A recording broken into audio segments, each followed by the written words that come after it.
What's up, everyone? Welcome to a brand new episode of Part of the Problem. I am Dave Smith. He is Robbie the Fire Bernstein. How you feeling today, sir? I'm doing well. How are you, Mr. Smith?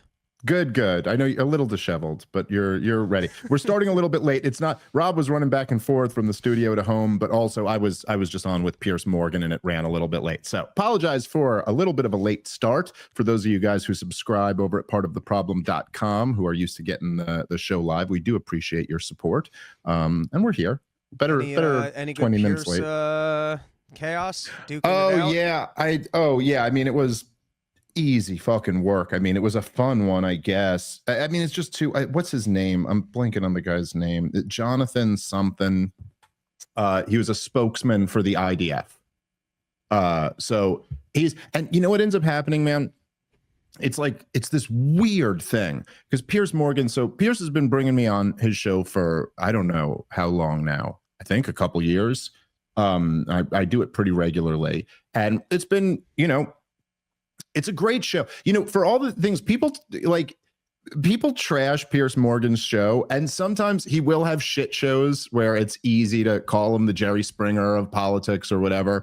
But honestly, like the show's been a very important show, and it's had at this point like some really, I think it's probably moved the needle as much as any show, because it may not be it's up there with like the biggest shows, like it gets big views, but there's just like so many episodes of it. So I've done it so many times that, and he likes having me on to debate the Israel stuff, which I'm happy to do. And it's this very weird feeling where, of course, because I've been doing so many of these debates over the last 2 years, it feels like it's kind of like a sick dynamic.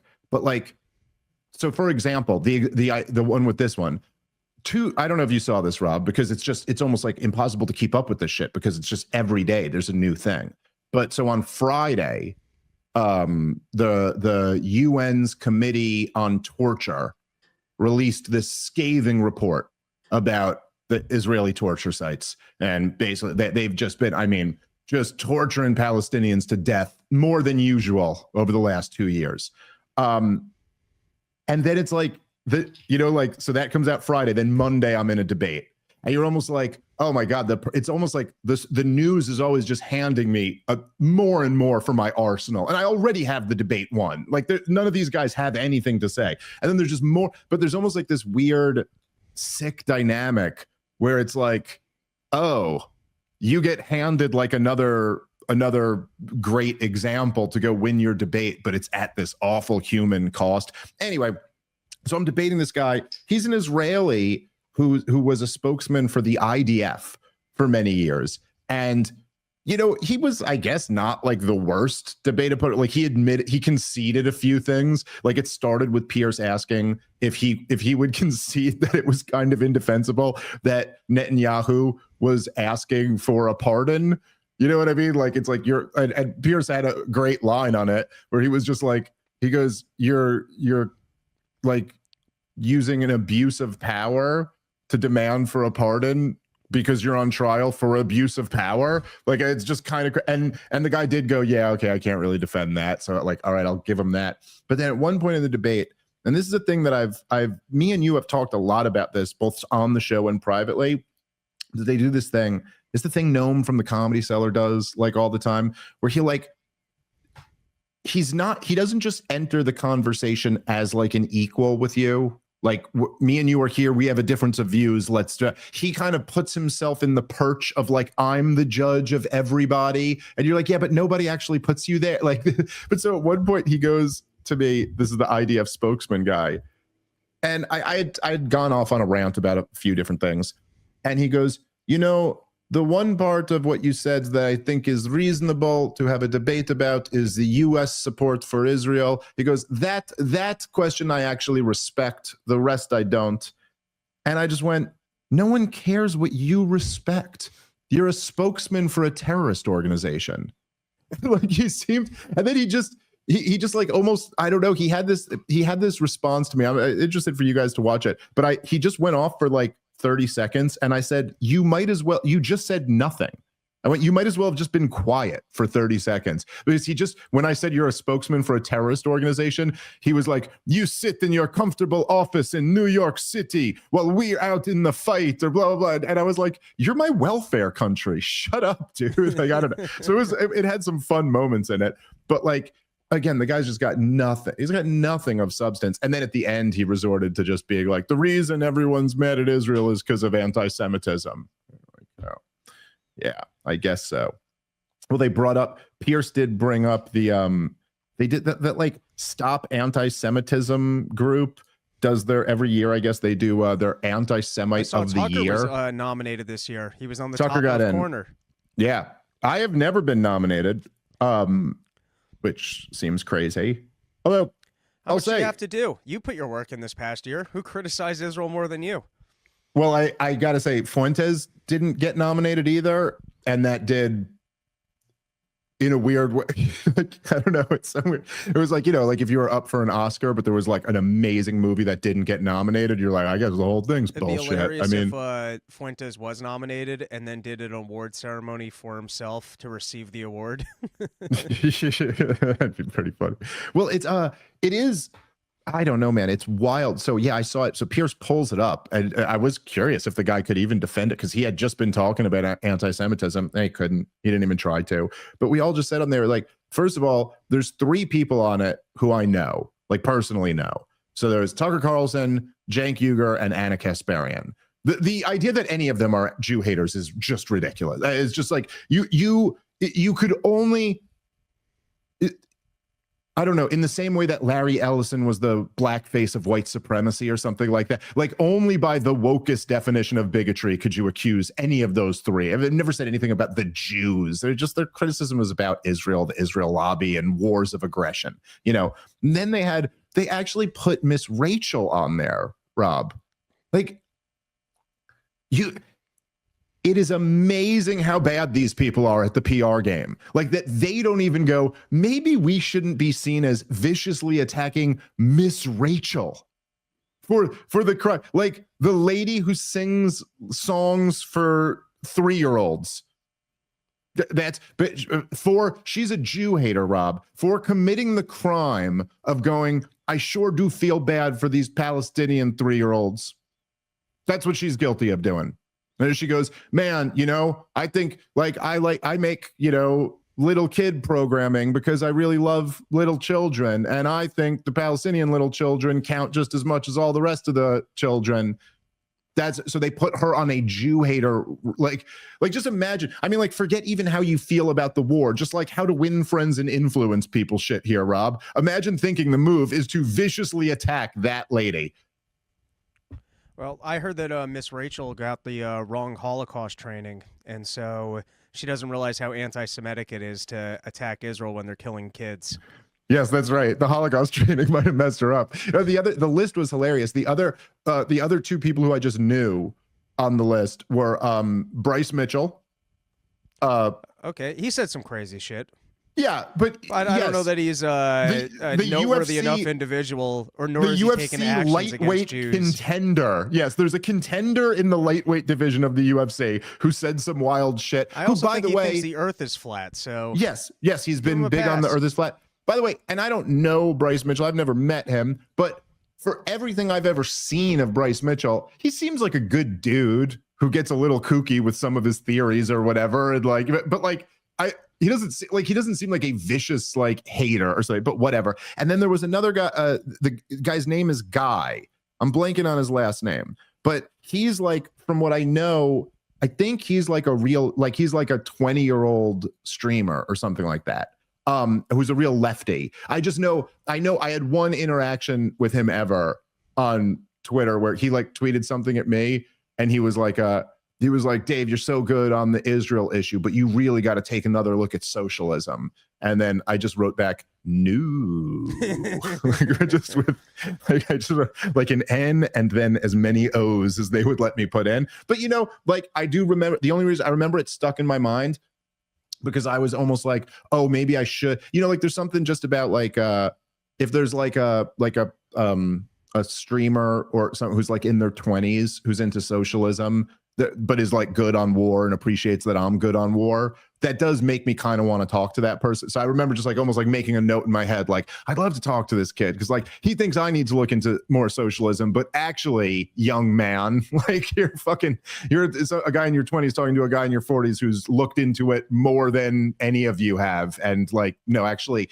you need to look into the other side of it. But like almost like as always with a 20-something-year-old, always like in a friendly way, I'd want to be like, well, look, dude, there's other ideas you haven't considered. But so I don't know anything else about the kid, but like you already know he's just anti-Israel and not actually like a Jew hater. Like it's anyway, it is too goddamn ridiculous. It's amazing. Like watching, I do feel like there are these waves, and perhaps this is somewhat me forcing things into my worldview, but I don't think so. But like it was like during the rise of Trump and like the rise of crazy wokeism, and then during COVID, and then like there would just be these things where you remember we would look around and go like, why is everyone insisting on humiliating themselves? Like it does just seem like a ritual almost at the end of the day. Like you're all just publicly human. And at this point, the Zionists are so there. I mean, they've been engaged in it for years now. Very strange, very strange. And speaking of, I wanted to play this up top, Rob, because I just thought this was too. Do we know, by the way, do they bracket it? Like, is it like the Sweet 16 where, they go head to head and then we end up with the champion anti-Semite? How does I don't know. I don't know who's verifying these elections or like who's overseeing them, what the criteria is. We should demand transparency in this process. Also, they left Candace off. They left Candace off this year. And she's the #1 podcast. She's putting in work. No, but I did want to say on the theme of public figures and politicians humiliating themselves, man, this administration, it is just so the timing of this, Rob, could not be better, right? And I do believe, if I've got this right, I think that this interview actually happened like the day before, but I don't know if you saw, there was this New York Post really damning expose on Kash Patel's FBI, which, look, you know how it is, Rob, with these type of reports where you're getting, insider information, often anonymous sources. You never know exactly how much credit to give it. The New York Post is not exactly a hostile paper toward the Trump administration. You know what I mean? It's not like, oh, this is MSNBC whose goal is clearly to make Donald Trump look bad. But the picture they paint is something that does seem to be, like just a really incompetent administration. And that Kash Patel, I don't know, did you see the thing about how he was waiting for an FBI jacket in Utah? Sorry, go ahead. I don't explain it. Just explain it if you want to comment on it so people know who haven't seen it. So full transparency, I don't know that I fully absorbed the whole article, but I was cracking up over the jacket incident, which was essentially after the Charlie Kirk shooting, I believe it was. They take a plane out there, and he refuses to get off the plane until someone gives him one of those FBI Ray jackets because he wants to look cool, and it needs to be in the right size. It needs to be a medium. And they find him the jacket, and he refuses it because it doesn't also have, like, the side sleeves, so they make him... And it was a lady's jacket, evidently. They got it. Yeah. It had to be a medium, so they got it off one of their ladies. And so they had to go get him the side sleeves. And I actually wondered if I was doing life wrong because I hear about a guy nervous about his jacket and I'm like, how gay is this, dude? Just go do the job. Like, do you really, is it, you know what I mean? That almost sounds like, what was the Pinky, whatever. My references are off this morning. That sounds like Inspector Clouseau type shit where you can't do your job unless you've got the right outfit for the cameras. I just thought that it was so cartoonish that this hard-ass FBI guy refuses because he knows he's going to be in front of television cameras and has to make sure that he has his look right. And just speaks to the extent that this is all just television to these people. Well, yes, it speaks to the theater of it all, and it's also just a hilarious, like story that's very unflattering for Kash Patel. But there was also just like damning quotes in there about people who are like, this guy is really just like over his head, and that the whole department is just like being, mismanaged. Someone should just do a sketch of him yelling at his makeup crew. Just like Kash behind the scenes being followed around, powdered and lipstick, and I gotta look like more like an American, bro. Gotta make me look more American. Well, I mean, the thing is that the Trump administration, starting with Donald Trump, right? It comes all the way down from the top. And everybody knew this going into Donald Trump's first presidential campaign. But Donald Trump is the only president in the history of the United States of America, which is like, okay, not the oldest country in the world, but actually a pretty old country given, if you want to consider that it's under the same current system, which it's not really. There's been several revolutions. We never admitted it. But the United States of America in its entire history never had a president who had no political or military experience. That's just never happened, right? Like George Washington, the first president, was a general in the army, and all the way down, everybody had at least political or military experience, right? Like I think Dwight D. Eisenhower had no political experience, but he was a 5-star general who led the Allies to victory in World War II. So like, okay, that's a pretty big deal. And Donald Trump's the first one ever who had none of that. Now, this was something that they tried to knock him with in 2016. But the reason why that was completely ineffective is because Donald Trump was like, well, yeah, but I'm here to drain the whole swamp. You guys are all incompetent criminals. And so you all have the experience. And look, Hillary Clinton's had 30 years of experience. And what has she done in those 30 years? Nothing good. So what do you want? I'm a rich guy. I know how to run a company and I don't need any of your money. So I'm outside of this system and I'm here to drain the swamp. And so that was more than a good enough pitch to overcome, like in the same sense, right? That someone like Douglas Murray could look at me and say, you're just a comedian who doesn't have like real experience. You don't have fancy degrees and you haven't been on, IDF embedded tours or whatever. And like, there is like, it's not that there's nothing reasonable to that. Like, yes, it is kind of ridiculous that this falls to me to be the one to go. Yes, it's kind of crazy that the comedian from Legion of Skanks is the one here doing it. But the fact is, Douglas Murray, you've been wrong about the last 7 major crises, and I've been right about them. And so you know what? Yeah, I'm actually here beating you now. However, the thing with Donald Trump is that what covered that up was I'm here to drain the swamp. But he's not. He's not even here to drain the swamp. And so what you just get is the incompetence without any of the good part. Like, and so this is, again, essentially, this is what we're seeing from the Justice Department, the FBI, the entire Trump administration. We liked the fact that you brought in outsiders like Kash Patel and Dan Bongino and Bobby Kennedy or any of this. Because like, hey, if we're doing this to drain the swamp, if we're doing this to hold the COVID criminals accountable, hold the Russiagate criminals accountable, hold the Epstein criminals accountable, then fuck experience. Let's get some outsiders in there and give that a shot. But once we're not doing any of that, now you just get the inexperience. And so it's like a microcosm of the entire Trump administration. But dude, Rob, this video I just found so in the middle of all of this, right?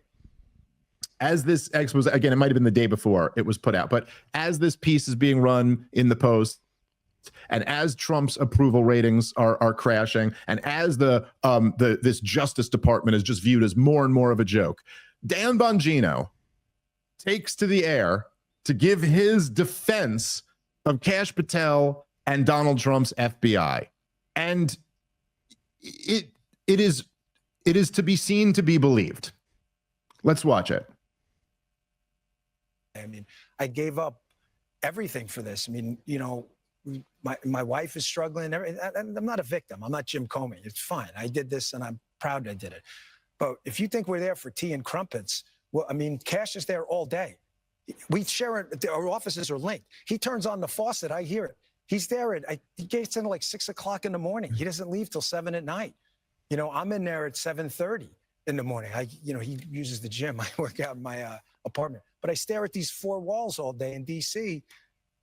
By myself, divorced from my wife, not divorced, but I mean, separated, divorced. And it's hard. I mean, we love each other and it's hard to be apart. But you're doing some great work. You're straightening out the FBI, you're moving buildings. There's a lot of change. I got one more thing. I mean, I gave up everything for this. I mean, okay, all right, Rob, give me a second on this one. Shit. Dude, I apologize. I walk back all my criticism of this FBI. I mean, I was really mad that you guys were covering up for pedophiles. But I was just assuming you slept till noon. But now that I find out that Dan Bongino is getting to work at 7:30, Rob, not 7:45, 7:30. And get this, he doesn't get to bring his wife with him. She does not get to go with him to his job, which he's got to be at, Rob. Let me remind you one more time, 7:30 in the morning. Yeah, this guy wakes up in the morning, Rob, and he goes to a room where he's got to work all day. Kash Patel is putting in full days of work every day. Now, you might be saying to yourself, Rob, that sounds a lot like being an adult. That just sounds like you're describing what every single adult with a job does, is that they divorce their wife. Dude, he used the word divorced and then corrected him and then used the word separated. And what he meant to say was that his wife doesn't come to work with him. I mean, I guess, I don't know. Rob, when I travel the country, I'm away from my wife quite a bit. I don't even have her in here with me right now. We're divorced from each other right now. She's up 2 floors above me right now. Separated, literally. We're separated by a floor, at least. Floor and a half. I mean, dude, just imagine this ever comes out of your mouth, Rob. I mean, like, you're sitting there and you're defending your own FBI. By the way, think about it. You already know you're in trouble when you're defending the Trump Justice Department on Fox and Friends, right? Like, you're not on Fox and Friends to take victory laps and talk about how great everything is. The best the host can do is go, hi, you guys are moving buildings, you're doing things. Yeah, big things are happening. It's a completely friendly show. Everyone's there to just try to get you over. The audience is 75-year-old Republican. They just want to support whatever the Trump administration is doing. And yet you still have to be defending yourself because everyone's recognizing you for the joke that you are. And you start by the personal sacrifice that you've had to make. And that sacrifice includes getting to work at a reasonable hour. Well, I'm sorry, is 7:30 even that early to like be at the job? Like, I guess it's a little on the early side. Like, what are we even talking about here? And then the personal struggles. I mean, I'm not a victim here. I'm not a victim, but let me talk about all the sacrifices I've made. Dude, what are the fucking results? Like, it's just so insane. You guys ran on fucking releasing the Epstein files, then pivoted to there's no such thing, then pivoted back to releasing them, and you just did. You got caught lying 6 different times in this whole thing. And then you said that as Dan Bongino, you've been on a 4-year-long podcast tour talking about fucking Russiagate and all those criminals. Now you got a director of national intelligence who confirms it. You got the FBI director who also says it's true. Where are you on that? What are you doing when you go to work at 7:30 in the morning every day? I don't know. Go ahead, Rob. I thought it was too crazy. I thought this was an AI video when I first saw it. Well, if you're ever thinking about running for office again, just remember it's a lot better just talking shit online. There you go. I don't think I've ever seen a more broken man. Just, no, I'm working hard and my wife hates me and we're separated and here's other details about my life falling apart that I shouldn't say. No, actually, it's all good. We're still together, but I have to hear Kash Patel run a sink. That guy showers in it. He's Indian. I can't listen to this anymore. I do remember, which I know I've brought this up before, but I thought this was like an interesting moment when Tucker said to me that he said to me that he had me on the show like right after the Douglas Murray debate, and he said to me, he goes, dude, Douglas Murray just ruined his career, and I corrected him, and I went, no, he didn't. I go, Douglas Murray ruined his reputation. It's a different thing. And I know you've made this point before that it's like, look, dude, like all these guys are getting government. There's something cushy waiting for them afterward if they play ball. And so what happened is that, actually from our perspective, we may think like, oh, it's kind of cushy to be like a real popular podcaster. But like, actually there's much higher levels of cushiness it turns out than what me and you do. And so in a sense, right, like in the same way, Douglas Murray didn't ruin his career. Douglas Murray will have a career. And in fact, Douglas Murray will be making lots of money. I think we already know he's writing speeches for the Israeli government. I think he was getting USAID money too. I believe that got revealed at some point. He's going to have Zionists and bankers and, you know, weapons companies, they'll find something for him. He won't be respected amongst the people the way he used to, though. And you do see in some of these guys where they're still human beings. And on some level, that does irk them. It does irk Sam Harris and Douglas Murray and guys like this that, like, years ago, their name carried some weight amongst right-wing audiences. And now they're a laughing stock. And I think what you're getting at there is, like, that's what we're watching with Dan Bongino. It's like you made, look, it's a calculation. And to be completely fair here, it's a calculation that we do not know all of the factors in. Like, part of the calculation might be, I think people I love are going to get killed if I don't do this. You know, like, we don't know. Who, obviously, I'm just guessing. I'm just speculating, but I'm not even guessing. I'm just saying we don't know what the actual calculation is. But we do know that the calculation has been made to, through his own action, destroy his reputation. Like Dan Bongino can, whatever he does next after this, it's not going to be going back to having a huge relevant podcast. It's just not. Like, there's just, you just can't get in there and just do nothing but sit next to your bug-eyed FBI director as you both say, he killed himself, guys. All those cameras malfunctioned. Everything I've been saying for the last few years has been bullshit. Any follow-up? No follow-up. No follow-up questions on that. That's all I have to say is trust me. Let me add in, I'm not saying trust me, but trust me. You know, like the same way they go, I'm not saying I'm the victim, but I got to be up at 7:30 every morning and I'm away from my wife, which is really hard. It's really hard when you're in love. It's really hard. Like, I don't know. You know, there's like, the truth is, dude, that Dan Bongino, you're a fucking government employee. That's what you are. There's men all over this country who work a hell of a lot harder than you do. And they're all away from their wives. And they all got to be there at 7:30 or something like that. Like, it's just, it's an outrage that you'd look at. Dude, there's fucking, right now, and up my road, there's men working on power lines right there.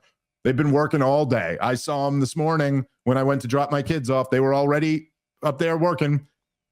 This was around 7:45, Rob, and I didn't look like they had just gotten there. So I think they might have been there from before 7:30, and they're going to still be working there in hours. There's people all over this country by the tens of millions who do much tougher work than you. And you're sitting here, you're the second in command at the FBI as it is failing on its mandate. And its mandate that it had from the American people. And as it's failing, you're what? You're playing the victim role, and that's what you got? That you have to go to work and you can't bring your wife with you? I mean, like, what do you want me to say? I know, like, Rob, I get this all the time because if you remember back, dude, when I first announced that I was going to support Donald Trump in this election, man, the Trump people were so happy. And, like, it was in the middle of, you know, this was like at the height of election season, and everyone's just in their election mode. And they're like, fuck yeah, Dave Smith's on board. Yes, we got this coalition. Rogan endorsed him, and Rogan's guys are endorsing him, and we got this whole thing. And I see some of these guys now, they'll be giving me a hard time. They'll be like, oh, Dave, you're just so much Trump hate. Like, come on, dude, like, believe in the plan or something. Or, like, what do you guys want from me? What are me and Rob supposed to do here? Look at this and tell you, yeah, that was reasonable. Get off his back. I don't know, Rob. Any other thoughts? Yeah, it really looks like you're watching a man fall apart. And the fact that the host had to smooth it over with the, oh, no, you got a new building. It's all great. It's wonderful. It's like when friend shows up at the bar too drunk and they're crying, and so you just kind of brush it over. No, you're fine. New things are coming. All right, we're going to the other bar. See you later, Ted. Yeah. No. Well, speaking of, I guess the transition here to this next story, because I do want to talk about this. I mean, I guess there's two stories here. And we should kind of address both of them, but they're on a similar topic. But I guess the through line here would be things the FBI could be doing if they actually gave a shit about draining the swamp or anything like that. But it does seem to me, look, I gave him some credit publicly for this today, and he did show some appreciation for that. So me and Alex Berenson probably not going to be going out grabbing cocktails anytime soon, but I got to give him credit where he gets it. And I try my best to always like, well, I don't know. I guess honestly, there were two moments on podcasts that I had that kind of that kind of struck a nerve with me, that had an impact on me. One was with Daryl Cooper. And this was all on it. This was on the show where Daryl Cooper said he gave like a big, like he had a thing about his Christianity and his thing about like forgiving people who you hate and forgiving people who even do like really horrible things, which is like, I will say, Rob, to me and you both Jewish, ethnically, and you were raised religious and stuff, and that is a Christian thing that is a little bit outside of my culture. Like, I'm a New York City guy. I never really like got the idea of like forgiving the people you hate. I just have much more of a like, no, fuck that guy, like attitude, like I'm a little, but there was like the way Daryl put it really did hit home with me. And there was something really beautiful about it. And it was kind of like, that just in the spirit of like, there's definitely something powerful about that Christian insight that like hating somebody else kind of corrupts you too in a weird way. And then there was Tucker Carlson had a rant, which actually, when he was on the show, which actually led to me giving Alex Berenson some credit, because he was just kind of talking about how like, hey, look, we can have lots of different views about lots of different things, but if you're just like for the country and you're kind of for the broadest America first idea, let's debate those other ideas and let's not be enemies. And he was even saying like, hey, I don't have to be enemies with you, Ben Shapiro. Like, I don't really care about Israel that much, I just want what's best for my country. If that's your cause, like whatever. Like, and so I did in the spirit of that be like, hey, you know what? Despite whatever disagreements we may have had, and I still think he conducted himself in a pretty embarrassing way, Alex Berenson was really, really great on an issue when it really, really mattered. And that's more than a lot of people can say. No one can ever take that away from him. Well, I got to admit, this story that he just broke is unbelievable. And it is like, if you're a finer Christian than I am, because I saw the headline from him. And I emailed my friend Steven, the Wonder Boy non-scientist, because there were two COVID storylines this past week. Yes. Well, there was the Moderna, that's right, and I want to get to both of them. Yes, I'm sorry. Go ahead. Explain what they are. Yeah. And the FDA admitting to 10 related COVID deaths. Yes. But when I saw the Alex Berenson one, I emailed him. I was like, can you find this? Can you verify this and find it from another source? Because I don't want to read his article or quote him on the show. So you're a nicer Christian than I am, my friend. Whereas, well, there you go. I'm at a point now where I loved him during COVID, but I just find him suspect. Well, look, I get that, and I'm not making any excuses for him. I mean, he obviously, I was the target of it, but he conducted himself in the manner that he did, and he's got to deal with people, feeling how they feel about that. But he is the one who broke this story, as far as I can tell. And look, like, I'll give this the caveat of like, if someone can point out why he's wrong about this, then fine. But to be very clear here, because I did see some people who were conflating the two stories. So, right, as you said, the FDA admitted to 10 deaths, right? This is not one of those deaths. This is a separate story from that. And in fact, Alex had to point out, this is not one of those deaths. Essentially, what they found was that there was I guess like a European database that Moderna had recorded this with, but then they had not with any of the Americans. But there was a child who died during the testing of the Moderna COVID jab, and this has been completely covered up. Now, if that is true, which it seems to be, this is an outrage of a story, man, because this means that it was, and look, people will say, and this is always true with vaccine injuries, right? You almost never have like 100% proof that the vaccine is what caused the injury. Quite often, it's the most reasonable guess. But that has nothing to do with any of this, because this was during trials. The whole point is that's what you're looking for. And if it's the case that a kid died in the Moderna trials, well, then that means that from the very beginning, when they were saying this thing is safe and effective, they knew they were full of shit and knew that it was a risk for kids way past the point where we knew that COVID was not a risk for kids at all. So it absolutely like destroys the whole case for prescribing these mRNA shots to children. And also, I mean, it's just like an actual child died, and it seems very likely that this was the cause of it. I mean, this is like, Rob, this is the type of thing that, as you well remember, when this was happening, we wouldn't have been able to cover this on YouTube. To make this claim would have gotten our whole channel banned. You had to speak very like vaguely about these things for a little while there. And in fact, you on your channel, you got in some real heat and got strikes over this type of stuff. Not too different from this, but one of the things I definitely got a strike for was reading the Pfizer preprint or the early study, which included that there were 14 deaths in the vaccinated group versus just 13 deaths in the unvaccinated. And those were unrelated to the vaccine, but just if you were trying to point to something as being life-saving, how can there be more deaths in the group that died from it? There were also major problems with the childhood study that they like ended up doing a 3-shot regimen and like no one made it to the end. I don't remember the specifics on that. On this Moderna one, I believe the company claims, and this is from Twitter Gronk, and I got so much of COVID right, I'm a little reluctant to dive into these stories. Like I read the Alex Barron thing, but it was like a quick breeze, so I can't really affirm or debunk it. I think Moderna does claim that this was unrelated to the vaccine, and they just didn't want like the questioning of it. But it's still not a great look if you've got a death in the camp of people who are vaccinated, and certainly speaks to the censorship that happened during that time, that no one was digging into this stuff, or the fact that they clearly pulled some shady moves so that this data wouldn't be available at the important time.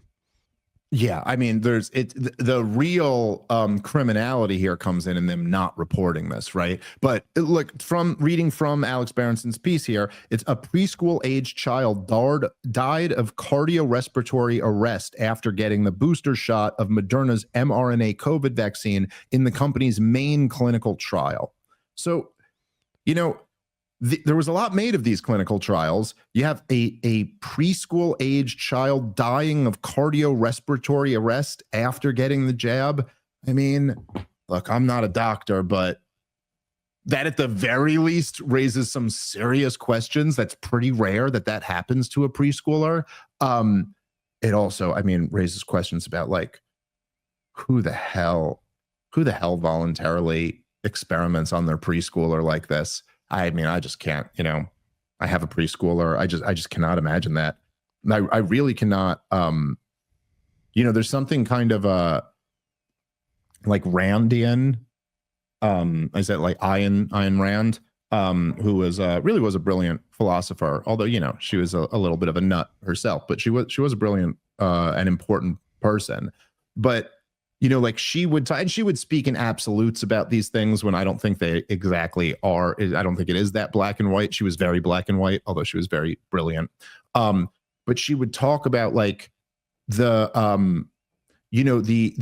like one of her central ideas was that what's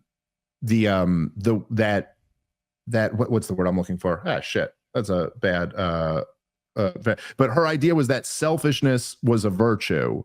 And that what's the word I'm looking for? Altruism was like the greatest vice. Like there's nothing worse than altruism. Now I think she kind of forced a different definition of those words in there, but there's definitely a really brilliant insight to the idea of like sacrificing for yourself or your own for someone else can be thought of as a noble thing, but when you really think about it, like true altruism can actually be very evil. So like, in other words, if I'm like if I let's say I want to do something nice for my wife, like I want to buy my wife flowers or something like that. Or you go like, okay, but that is still my wife, right?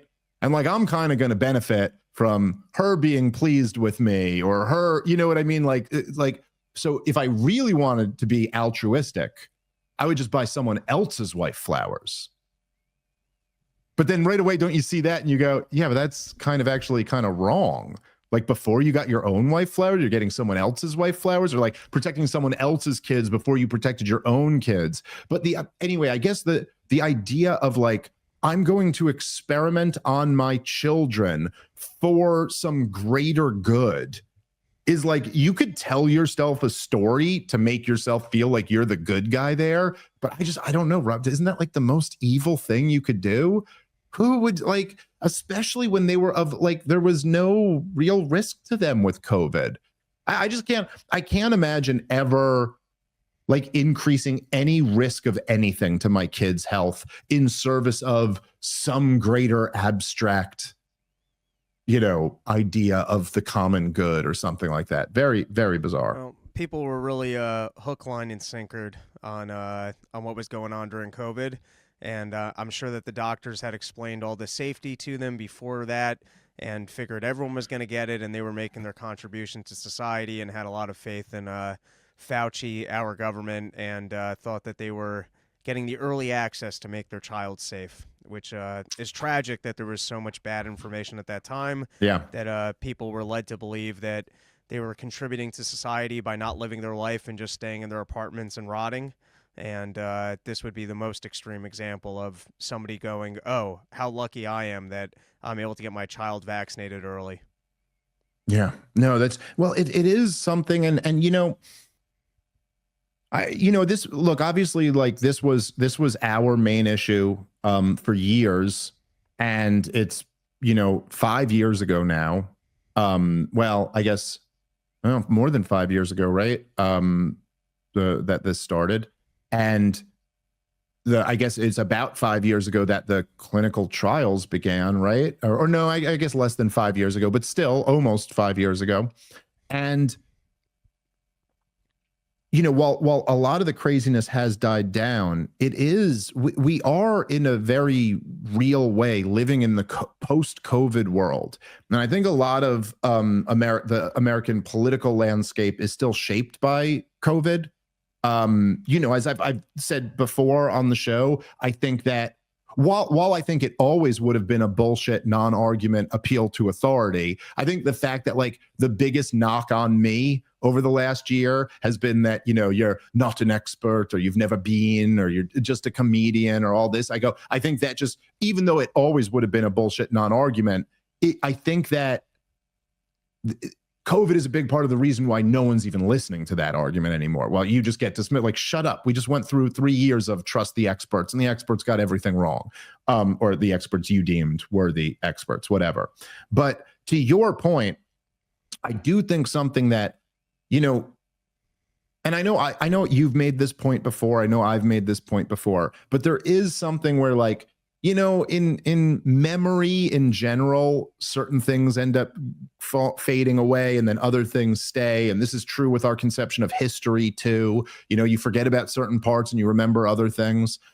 And one of the things it's like, since essentially guys like me and you won the day and we got vindicated, and we were never the ones asking, remember there was that article afterward asking for like forgiveness or whatever.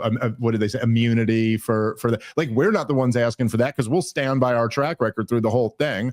We won the debates. We got the things right. Others had to admit they were wrong. But by the time I went in to debate Chris Cuomo, right? So was that in 2023? By the time I was debating him, like the entire audience, the entire internet audience already agreed that with me on COVID, everybody was already like, yeah, lockdowns were a mistake. The vaccine is bullshit, all of that. But it does, like, people do forget, Rob, at the beginning there, it wasn't like that, man. It was not like that. People bought into the COVID hysteria across this nation in an insane way. I mean, lots of people didn't see their family members, didn't have them over for holidays, like did crazy things. And I do think the impact of COVID, one way to measure it is like how impossible it would be for them to get the whole country to buy into propaganda like that again right now. Now, I think COVID did more to shatter the propaganda apparatus than anything else. Even weapons of mass destruction in Iraq and stuff like that, even the financial crisis, nothing really shattered it like COVID, because COVID touched everybody's life. And it made such, like, the COVID propagandists made such clear declarative statements, that were all based on follow the science and 6 feet apart and masks save lives and you can't get COVID or transmit it if you get the vaccine. And it was like these clear statements, the lab leak theory is racist. All of them turned out to be wrong. Just like every last one of them. None of them can even defend them anymore. And it is amazing to have people buy into something so big, have the whole thing collapse in such a relatively short amount of time. Because like even now, as I'm talking about it, we're 5 years over, but I'm saying 2 years ago when I debated Cuomo, we were already there. It was from March of 2020 to 2022, the whole thing had fallen apart. In terms of like people, like they were still going for a while with the policies, but no one was buying into it anymore. It really is something that we just lived through. Yeah, well, it's nice to see some articles coming out, and maybe this will get some public fury to finally relitigate some of this stuff. The FDA story is not, because that's working off VAERS, which I think people assume has underreporting. But now that they're finally admitting that some people did die from the vax, it's a starting point. Yeah, I will say one thing that I was kind of encouraged by this in a way, but I've noticed this just because, look, again, the story is what matters here. And the reason why I'm able to give Alex Berenson credit on this is because, like, at the end of the day, like I have an ego, just like everybody else, and maybe a little bit worse than most other people. And, it's something I'm aware of. And I think it's something whenever you're on shows like this, you always have to try to be aware of. But I do just care a lot more about the actual issue than I care about whatever dumb beef I have with Alex Berenson. Like, it's more what's actually the actual issue is much more important than either of our lives are. But I did find this really, really interesting because Alex Berenson's kind of been talking shit about me. I've just kind of paid attention a little bit to his Twitter account, and I'll tell you this, right? Like, there's a lot of people when they talk about kind of the new media landscape, and they'll talk about all the flaws. Like, there's conspiracy theorists out there, and there's audience capture, and there's clickbait or whatever, and like all those things are real. They do exist. But what I found kind of interesting is, so Alex Berenson has he's got like I think between 500 and 600,000 Twitter followers. Every time with his like Israel takes, and when he was coming at me and all this shit, he's getting like no positive interaction. Like, he was getting ratioed without me even, like, he'd post something and it would get ratioed. And then I was kind of like, oh, look, all his followers are just over him. Like, he doesn't even have a base of support anymore. But this thing I saw, it's got like 60,000 likes and 2.1 million views on his tweet about this article. It's blowing up. And so, like, I don't know, personally, from my perspective, I look at this and go like, oh, there actually is a pretty good incentive structure here, even in this wild west of the new media world. We're like, hey, dude, like, do good work like this. And like, it is blowing up. So like, this is a really important story. It's objectively good journalism. Fuck yeah, dude. Look at that. Maybe you should follow some of these incentives a little bit more. I mean, geez. Obviously, from my perspective, I'm saying I think the audience is largely correct about this. But anyway, to your point of hoping this story does spread, it does seem like it's at least getting some traction. And I don't know, it's like it always is with these things. Are the powerful actually going to be held accountable because this story gets traction? Probably not. If you have a short time horizon, otherwise known as a high time preference for justice or something like that, then you're probably not going to be thrilled with the results of this. But I see a broader trend And I've seen this, since me and you have been doing this show together, Rob. We've been podcasting together for like almost a decade now. And if you think about the level of trust in institutions over this last 10 years, I mean, like, it's evaporated. And all of these, it's death by 1,000 paper cuts, like all of these stories play a role in there, and then some more than others. But I just think, I do look at that and go, oh, I do think like something big is happening as a result of this. It is leading to like a mass awakening of how corrupt the regime that we've been living under is. And this is another great example of that. Well, yeah, nothing's more in your face than having been completely compliant with COVID and realizing how much you gave for absolutely no reason. Yeah. Yeah. Well, we all had to sacrifice for COVID, a lot of these other government policies, they just, you blow up a wedding in Yemen. I mean, that sure does suck if you were getting married in Yemen that day, but really for the rest of us, it's an abstract idea, even those of us who are like outraged by it. But COVID, you're thinking almost everyone is at least thinking about their life and like what they had to sacrifice for COVID. It's just a different dynamic. It affected the whole country. You lock down a whole country and there's going to be some ramifications for that. Imagine what a wild idea. All right, guys, we do have to wrap up. We'll go a little bit long tomorrow. I apologize, but we got a late start today. But we got to wrap up there. Thank you guys so much, as always, for tuning in. Robbie the Fire Bernstein, you got a couple more gigs before the end of the year, if I'm right. That's right. Go to robbernsteincomedy.com. I got a run of shows coming up in Colorado, 2 at Steamboat and 1 in Denver. Closing out the year with Sam Tripoli. And then, of course, check out the Run Your Mouth podcast. Hopefully going to have Steven on this week and delve in and get some more of the deets on these 2 COVID storylines. So go check that out. Absolutely. Very much. I'm looking forward to that. And then, of course, come next year, January, me and Rob will be back out on the road for the whole year. We already have dates up on my website in Philadelphia, in Portland, Oregon, that is, Key West, Florida, St. Louis, Missouri, comicdavesmith.com for all those ticket links. All right. Catch you guys next time. Peace.